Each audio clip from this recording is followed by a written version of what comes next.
Fran, again in the lab, yada yada, at the bench.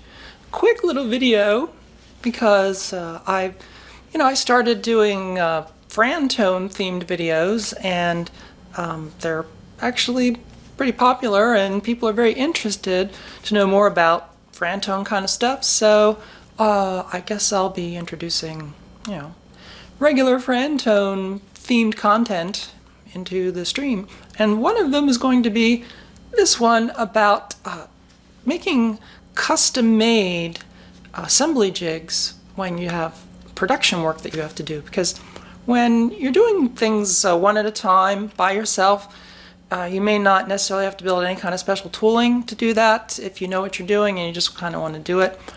But when you have to hand precision duties to someone else, and they've got to repeatedly do the same thing to the same degree of tolerance, at least if you want them to do it to a high degree of tolerance, over and over again, without you having to breathe down their neck or supervise the work or inspect everything yourself. If you want it to be done right, then you got to make a little machine that's going to eliminate all of the possible errors that you can foresee to do that one little process over and over and over again. And that's what these kinds of production jigs are for. This is one of them.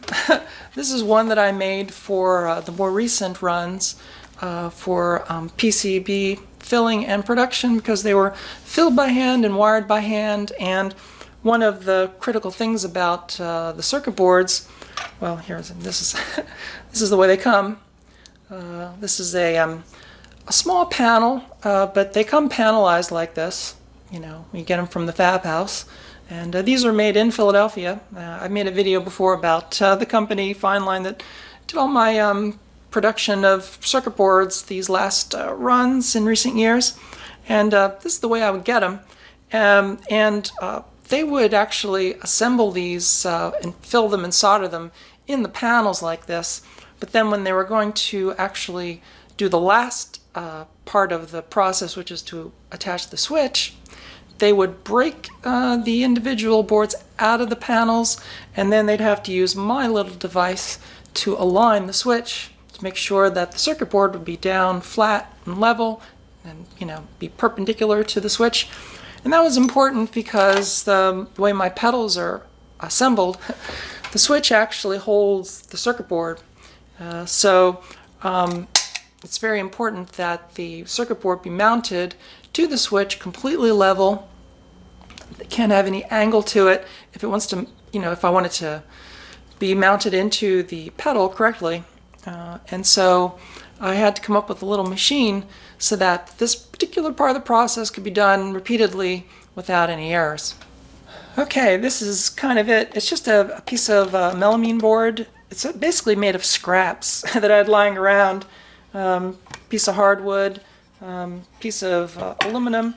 This foam block is because when they would be doing this, I tell them to flip the arm over to the other side, and the foam block would just keep the aluminum from banging on the ground. It's not really it's just really meant to just protect the end so that the person who's operating it doesn't get poked by the rod, or that it doesn't make a lot of noise in the factory when they're flipping it back and forth. But that's the only reason for the wad of foam. This box here actually just holds that when it's not in use. This was important because I wanted to protect the actual tool. It's all made out of just scraps of FR4 board, a clad that I just screwed in. There's a little opening in here. That's for where the switch goes in, and it's basically two pieces of FR4 board spaced so that the switch, which is sort of it's rectangular, it's not really square. It'll only go in one way, like that. See, so it won't go around the other way, and that keeps the switch contacts in the correct direction. So that's one of the things to prevent the switch from going in the wrong way. And this is the tool head. It's also made out of FR4, and you see it's been cut out with these teeth. And break out a board. Whew. See, now that's how a breakout board should break, not like that Heath kit where I had to really struggle and everything. If it's scored correctly, it should just be able to put it on the edge of a table and just like that. See? No rough edges. That's the way it should be. This is the other thing is when I switched from these switches, this is my older style double throw switch, because the older versions used a relay to switch the audio, and so the foot switch is really switching the relay and the indicator light in the older designs. And when I went to the 3-pole switch, there was an issue because my designs are based on this sort of height for the switch box, and the newer switch boxes are much shorter, you see. So I had to build this jig so that the switches sit up actually off of the board a bit, and so that I have the right height. And so the switch is pushed all the way down to the bottom, so there's a little space here, and these pieces on the side are holding the circuit board up at the right height. So when that's put down here, yep, and it's just and then the tool swings around, right, and that applies weight to the board, and these little teeth are staggered so that when the operator is putting the board together, that they just solder the 4 outer lugs. They just have to solder the outer ones, and once they get the outer ones soldered here, then they can take it out of the jig and it's aligned and the whole thing would come out as a piece. Oop, it is tight, but this allowed me to make sure that so that when they came out of the production line, that all of the switches would be down flat and at the right height, and that the boards would be completely perpendicular with the switch plunger. So it's a complicated way to do a very kind of simple task, but this eliminated all kinds of issues with with that final assembly process of putting the switches on. And here's another one. This one is just for the Vibratrons, and I don't have a Vibratron board to drop in here, but this is a little more complicated because the Vibratron boards, there's a foot switch and also a rotary switch, and they're both mounted on the PCB, and they both hold the board in place, and so the alignment of the printed circuit board with both of those switches was very critical for height, angle, and everything. And so this jig is actually made from 2 unpainted and machined cases, again, so that the tolerance was just such where it would already the parts would fit in. So I just put a spacer in between 2, and they're symmetrical, so I just aligned them up and bolted them together, and it was just having the 2 cases with a little spacer in there, that just allowed enough of of a support to keep the switch completely straight, and the same with the rotary switch.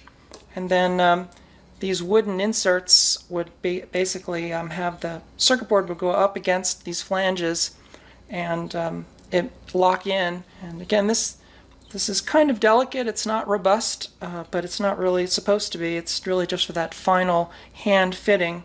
And so the operators who were doing the assembly knew exactly how to handle that. And but again, be resourceful.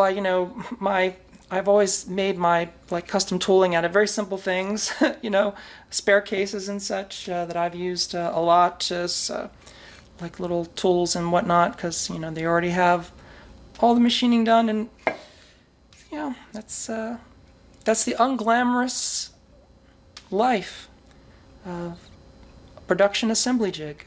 All right, that's it. Really short one. I just wanted to show you some custom tools. I have other ones that I made for actually like case machining and sanding, prepping, painting, stuff like that, that I have over at the factory. If you really like this video, then I'll show you some more custom tools for different parts of the production that I made for the Frantone days. So Yep. Also, you know, as a result of these more recent Frantone themed videos that I've been doing on the FranLab channel, there have been numerous comments to the effect of, "Oh, I had no idea you were a fan of Frantone," yada yada.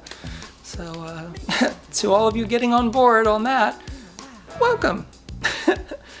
I've also had a few people dubbing me Pedal Mom, which I thought was pretty hilarious. That might catch on, Pedal Mom. I should put that on a shirt. They are my children. I do look at them that way. It's true. I am the Pedal Mom in more ways than I could probably relate. So anyway, that's it for this one. I'm Fran. I'll be back in the lab doing another thing real soon, right here at the bench. I want to thank everyone on Patreon who make all of these videos possible, including the Frantone related ones. Thank you. If you like these videos, if you want to join the group of people who support the channel and keep the lights on and all that stuff, then just follow the link in the description. Become a patron, and I will thank you personally. It's true. I'm Fran. See you soon. Bye!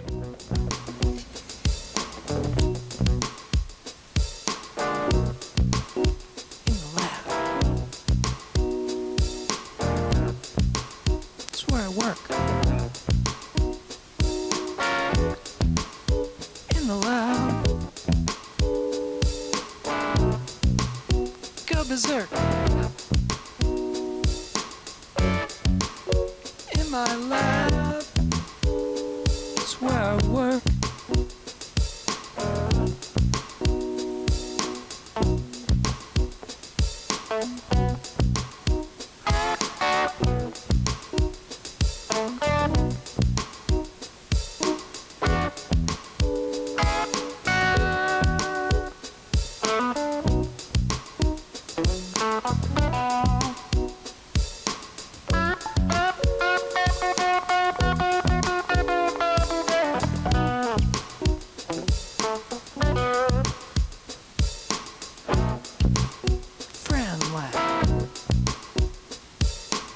That's what you're watching.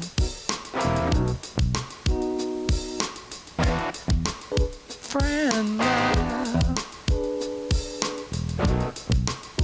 That's what I'm doing.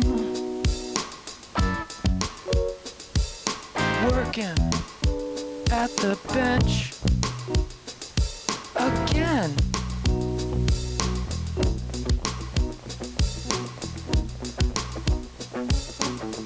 I'm Fran.